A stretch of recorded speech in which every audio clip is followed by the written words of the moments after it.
2026 board exam के लिए बच्चों प्रोबेबिलिटी बेस्ड थ्योरम से क्वेश्चन लेके आया हूं। बच्चों आपने जब भी इस क्वेश्चन को रीड किया होगा इसकी लैंग्वेज से आप कंफ्यूज जरूर हुए होंगे, बट बच्चों आज मैं इस क्वेश्चन को आपको इस तरीके से समझाऊंगा, इसका कॉन्सेप्ट बताऊंगा कि आज के बाद आप इस क्वेश्चन में कभी कंफ्यूज नहीं होंगे। अगर आपको एग्जाम में मिलेगा तो आप इसको कभी छोड़ के नहीं आएंगे। सो बच्चों क्वेश्चन क्या है हमारे पास, a laboratory blood test is 99% effective in detecting a certain disease when it is in fact present. However the test also yield a false positive result for 0.5% of the healthy person tested. That means if a healthy person is tested, then with probability 0.005 the test will imply he has the disease. If 0.1% of the population actually has the disease, what is the probability that person has the disease given that his test result is positive? बच्चों इस question को पढ़ने में इतनी confusion create होती है, इतनी ज्यादा कंफ्यूजन क्रिएट होती है कि क्वेश्चन हमको इसकी लैंग्वेज की वजह से कभी समझ ही नहीं आता। सो बच्चों आज मैं आपको इसको समझाने जा रहा हूं। बच्चों लास्ट तक बने रहना ताकि आपको ये क्वेश्चन एग्जाम में मिले तो छूटे ना। सो क्वेश्चन शुरू करते हैं बच्चों। अब देखो स्टूडेंट, क्वेश्चन में क्या कहा गया है कि 99% ऐसे लोग हैं जिनका रिजल्ट पॉजिटिव आया और उनको डिजीज है, जबकि 0.05% ऐसे भी लोग हैं जिनका रिजल्ट तो पॉजिटिव है बट उनको डिजीज नहीं है। आपने कोरोना में देखा था ना कि ऐसे बहुत सारे लोग थे जिनका पॉजिटिव रिजल्ट तो आ रहा था बट उनको कोरोना नहीं था। ऐसा ही यहां हुआ। तो बच्चों यहां पर दो कैटेगरी के लोग हैं। एक कैटेगरी हो गई ऐसे पर्सन जिनको डिजीज है और साथ ही साथ उनका रिजल्ट भी पॉजिटिव आया, बट कुछ पर्सन ऐसे भी हैं जिनको डिजीज नहीं है और रिजल्ट उनका पॉजिटिव आया। तो बच्चों सबसे पहले हम पर्सन तो सिलेक्ट करेंगे। तो भैया हम क्या करेंगे, हम अपने यहां पर दो इवेंट लिखेंगे, एक इवेंट 1 होगा, एक इवेंट 2 होगा। इवेंट 1 क्या होगा, person selected has the disease. ठीक, ये बात हो गई। अब दूसरा इवेंट क्या होगा, ये इवेंट होगा हमने ऐसे पर्सन को सिलेक्ट किया है जिसको डिजीज नहीं है, तो हम क्या लिखेंगे, person selected does not have the disease. ये बात क्लियर हो गई होगी। मतलब हमने जिस पर्सन को सिलेक्ट किया है उसको डिजीज नहीं है, और इवन किसको बता रहा है, हमने जिस पर्सन को सिलेक्ट किया उसको डिजीज है। अब भाई इन दोनों पर्सन को जिसको हमने सिलेक्ट किया है, भाई दो नहीं है, एक ही है फिलहाल, तो ठीक है, पर्सन तो एक ही है। जिस पर्सन को हमने सिलेक्ट किया है अब उसका रिजल्ट कैसा आने वाला है, पॉजिटिव आने वाला है। कैसा रिजल्ट आने वाला है बच्चों, पॉजिटिव आने वाला है। तो हम ये लिख देते हैं ए, ठीक है, ये कोई इवेंट ए होगा कि the test result is positive, मतलब रिजल्ट तो पॉजिटिव है। अब इसके बाद क्या करना होगा बच्चों, देखो यहां तक तो समझ में आ गया होगा कि हमें जिस पर्सन को सिलेक्ट करना है उसको डिजीज हो भी सकती है और नहीं भी हो सकती, बट उसका रिजल्ट पॉजिटिव आया है। ये हमें पता चल गया कि रिजल्ट तो पॉजिटिव आया है।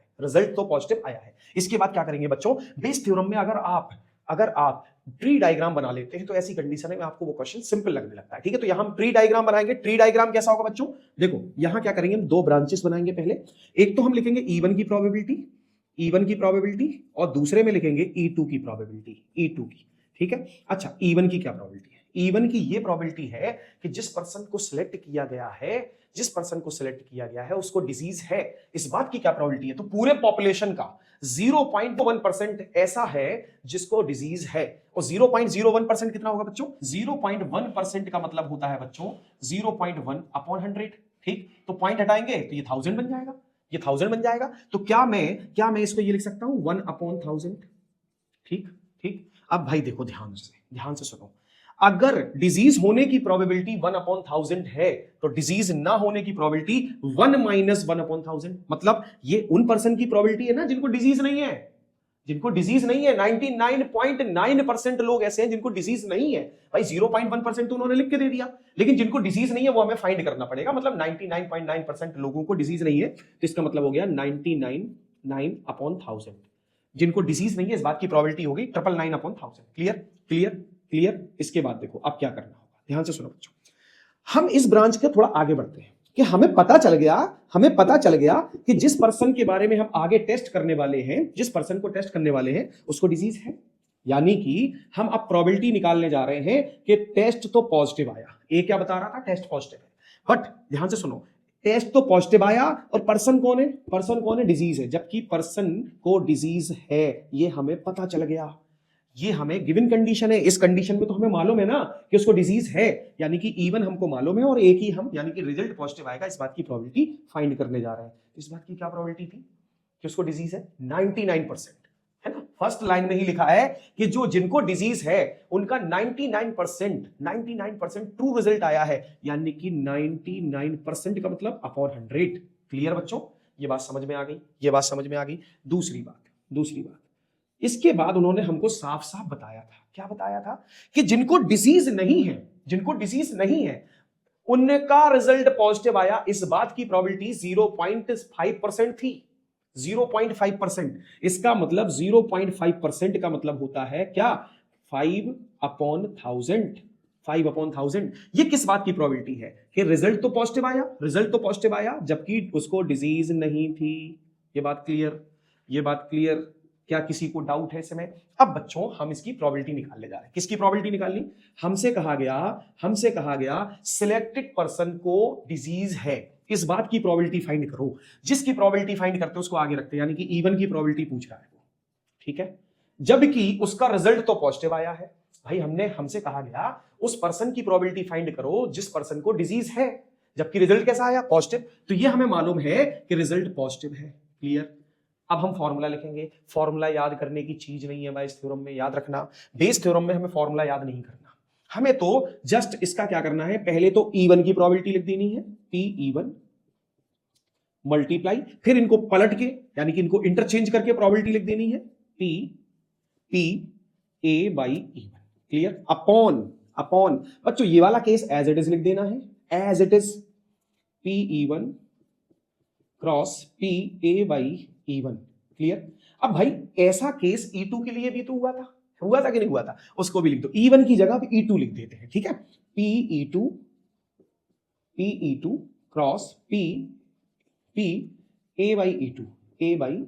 Clear, A/E2। अगर तीसरा केस भी होता तो उसको भी लिख देते हम P प्लस PE3 और A/A3। ठीक है, ये बात समझ में आ गई होगी। या फिर यहीं से देख लो आपको क्या करना होगा, जैसे हमको E1 की प्रोबेबिलिटी पूछी है, ठीक है, तो हम इन दोनों का प्रोडक्ट अपॉन इनका प्रोडक्ट अपॉन प्लस इनका प्रोडक्ट लिख देंगे। ठीक, बात आ गई समझ में। अगर एक ब्रांच और होती तो उनका भी प्रोडक्ट सब में लिख देते अपॉन में। अब क्या होगा भाई, अब वैल्यू रखेंगे। P(E1) की वैल्यू क्या थी? P(E1) की वैल्यू थी 1/1000। लो भाई 1/1000 पुट कर देते हैं, मल्टीप्लाई इसकी वैल्यू क्या थी? इसकी वैल्यू थी 99/100। 99/100 होल अपॉन क्या करेंगे? होल अपॉन करेंगे, यही लिख देते हैं, मल्टीप्लाई 99/100 प्लस इसके बाद क्या होगा बच्चों? इसके बाद हमें इनकी प्रोबेबिलिटी का प्रोडक्ट लिखना है। पहले तो हम लिखेंगे E2 की प्रोबेबिलिटी, है ना, E2 की प्रोबेबिलिटी 999/1000 मल्टीप्लाई 5/5 कितना आ जाएगा? 10,000, मतलब ये 1000 ही तो आएगा, 1000। ये बात क्लियर हो गई होगी सभी को, ये बात सभी को क्लियर हो गई होगी। ठीक, किसी को डाउट तो नहीं है इसमें? चलो आगे बढ़ते हैं। देखो बच्चों ध्यान से देखो, यहां पर क्या करते हैं, एक जीरो यहां से कम कर लेते हैं और यहां पॉइंट लगा देते हैं। कोई दिक्कत नहीं, कोई प्रॉब्लम नहीं। क्यों ऐसा किया? क्योंकि सबके डिनोमिनेटर सेम हो जाएंगे। तो ध्यान से देखो बच्चों, अगला स्टेप हमारा क्या होने वाला है, मैं यहां क्या लिखूंगा, ये लिख दूंगा 99/10⁵। 99/10⁵, ठीक है, ये बात समझ में आ गई। अब देखो ये तो 99 है, ये 10⁵ है कि नहीं? तो यहां भी 10⁵ है और इसमें इसका 0.5 का मल्टीप्लाई हो जाएगा। तो हम क्या करने जा रहे हैं बच्चों, हम क्या करने जा रहे हैं, यहां पर हम एक काम करते हैं, यहां भी कुछ ऐसा ही लिख देते हैं, 99 प्लस 999 मल्टीप्लाई 0.5 अपॉन 10⁵ और ये कैंसिल। क्लियर। अब थोड़ा सा कैलकुलेशन ऊपर कर लेते हैं, ठीक है। ये हो जाएगा 99 अपॉन ये हो जाएगा 99 प्लस इसका मल्टीप्लाई कर लेते हैं, 5 9 जा कितना होगा बच्चों? 5 9 जा 45 4 कैरी, है ना, 4 कैरी, 5 9 जा 45 और ये हो गया 49, 4 कैरी 45 और 4 49। क्लियर। इसके बाद एक पॉइंट लग जाएगा, अगली लाइन में क्या लिखेंगे, 99 अपॉन ये कितना हो जाएगा? ये हो जाएगा 5.9918 119 415 और यहां से पॉइंट हटा के यहां जीरो लगाते थे, कोई बात है ना, आराम से हो गया। इसके बाद इसको डिवाइड कर लेते हैं बच्चों, डिवाइड 9 1 जा 9, ये हो गया, 9 से इसको डिवाइड कर लो, ठीक है, 6 टाइम में चला जाएगा, 6 टाइम में 54 कितना आया, 5 आ गया है ना। फिर से 6 टाइम में चला जाएगा, फिर से 6 टाइम में चला जाएगा, 6 अब कितना बचा बच्चों, 4 बचा, 4 45 यानी कि 9 5 45। अब इसको किससे डिवाइड करें, अब इसको किससे डिवाइड करें, 5 से डिवाइड करो, 5 से डिवाइड करो, 5 से ये 22 टाइम चला जाएगा, 5 1 जा 5, 5 3 जा एंड 5 3 जा, तो ये टोटल आ गया हमारे पास 22/133। यही इसकी प्रोबेबिलिटी होगी बच्चों। फाइनल आंसर इसका आ गया। आई होप बच्चों इसका सॉल्यूशन आपको क्लियर हो गया होगा। अगर इसका सॉल्यूशन क्लियर हो गया तो वीडियो को लाइक करें, चैनल को सब्सक्राइब करें, साथ ही साथ बेल आइकन जरूर दबा लें।